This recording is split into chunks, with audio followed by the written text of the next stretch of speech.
Hello বন্ধুরা, এই মুহূর্তে আমাকে যেখানে দেখতে পাচ্ছেন এটা হচ্ছে Marine Drive road, parasailing area. আর এই এরিয়াতে আসলে আপনারা অবশ্যই প্যারাসেলিং করবেন। দেখতে পাচ্ছেন একটা প্যারাসেলিং উঠে আমি কিন্তু আকাশের দিকে উড়ে যাচ্ছি। আর এই আকাশের দিকে উঠতে গিয়ে আমি কিন্তু অনেকটা রিক্সে পড়ে গিয়েছিলাম, অনেকটা ভয় পেয়ে গিয়েছিলাম। তো আপনারা যারা ভয় পান তারা অবশ্যই এখানে উঠবেন না, কারণ এটা অনেক উপরে যায়, প্রায় 100 ফিটের মতো উপরে। 3-4 মিনিট আমাকে ঘুরিয়ে নিয়েছে এই সাগরের উপর দিয়ে। ছাতার মতো যেই ইয়েটি দেখতে পাচ্ছেন, এটাই হচ্ছে প্যারাসেলিং।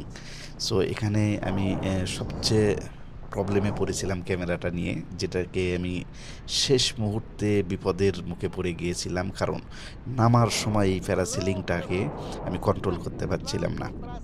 তো যাই হোক, কোথা থেকে আসবেন, কিভাবে আসবেন সেটাই আমি বলছি। এটা কক্সবাজারে আসলে কক্সবাজার থেকে আপনারা 20 কিলোমিটার দূরে মেরিন ড্রাইভ এরিয়া, এখানে আসলে কিন্তু এই প্যারাসেলিংটি করতে পারবেন। তো অবশ্যই প্যারাসেলিংয়ের জন্য প্রস্তুতি নিয়ে আসবেন। আর এখানে মোটামুটি প্যারাসেলিং করতে হলে আপনাকে 1500 থেকে 2000 টাকা গুনতে হবে, ঠিক আছে?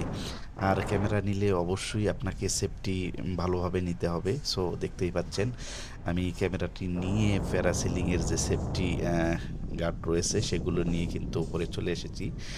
তারপরেও যখন নামার সময় হয়েছিল আমি কিন্তু কন্ট্রোল করতে পারছিলাম না। আমি ধরে রাখতে পারছিলাম না ক্যামেরা, না ধরে রাখতে পারছিলাম না হচ্ছে গিয়া আমার যে ব্রেকিং সিস্টেম বা প্যারাসেলিং থেকে যে নামার যে সিস্টেমটা, ডান পাশের রশিটি রয়েছে তারা ওটাকে চাপ দিতে বলে।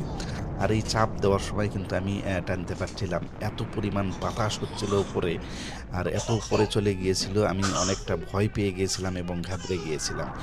সো অনেক চেষ্টা করেছি এটাকে টানার, প্রচুর শক্তির প্রয়োজন পড়ে এখানে। এই প্যারাসেলিংয়ের রশিটি টানার জন্য প্রচুর পরিমাণে শক্তির প্রয়োজন পড়ে। সেক্ষেত্রে ক্যামেরা হাতে থাকলে কিন্তু এই শক্তিটা প্রয়োগ করা যায় না। এক সময় আমি হাত দিয়ে টানতে টানতে মানে মুখ দিয়ে কামড় দিয়ে পর্যন্ত ধরেছিলাম এই রশিটি, যাতে আমি নিচে আস্তে আস্তে চলে আসতে পারি। সো অবশেষে বিপদ হতে হতে হয়নি, আমি কিন্তু রক্ষা পেয়েছি এবং খুব সহজভাবে এবং সাবধানতার সঙ্গে নিচে চলে এসেছিলাম। সো অসংখ্য ধন্যবাদ যারা প্যারাসাইক্লিং করাচ্ছিল, তারা অনেক অভিজ্ঞতা ছিল এবং তারা নিচ থেকে মাইক দিয়ে বলে বলে কিন্তু আমাকে গাইড করছিল কিভাবে কি করতে হবে। সো আপনারা যারা আসবেন অবশ্যই প্রস্তুতি নিয়ে আসবেন, প্রচুর সাহস নিয়ে আসবেন, ঠিক আছে? সো পুরো ভিডিওটি কেমন লাগলো দেখে অবশ্যই ভিডিওতে কমেন্ট করে জানাবেন। ভালো লাগলে অবশ্যই বন্ধুদের সঙ্গে শেয়ার করে দেবেন।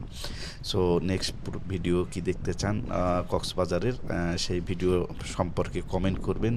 প্রচুর পরিমাণের ভিডিও আছে কক্সবাজারের। সো দেখা হবে নেক্সট ভিডিওতে। সে পর্যন্ত ভালো থাকবেন, সুস্থ থাকবেন ইনশাল্লাহ। আবারও কোনো রাইড নিয়ে কিন্তু আপনাদের সামনে চলে আসব, সাইকেল বা বাইক রাইড না, মারাত্মক কিছু রাইড নিয়ে চলে আসবো। সো ধন্যবাদ, সবাই ভালো থাকবেন, আল্লাহ হাফেজ।